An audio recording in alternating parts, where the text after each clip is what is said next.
আসসালামু আলাইকুম। আজকে একটা রান্না দেখাচ্ছি। আমরা এইভাবে রান্না করি, আপনারা কেমন করেন একটু জানাবেন। সরষের তেল। সরিষার তেল দিলাম,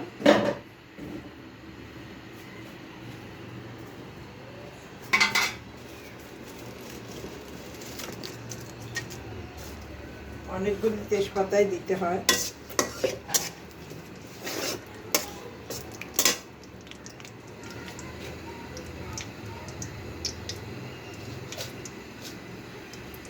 এখানে গরম মশলা সব কিছু একসাথে আছে, সেটা দিচ্ছি।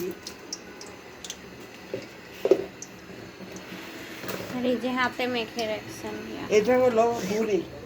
ভুড়িকে সব মশলা দিয়ে আমি শুধু লবণ ছাড়া, লবণ দিলে পানি বের হয়ে যায়, 2 ঘন্টার মতন আমি মেখে রেখে দিয়েছি।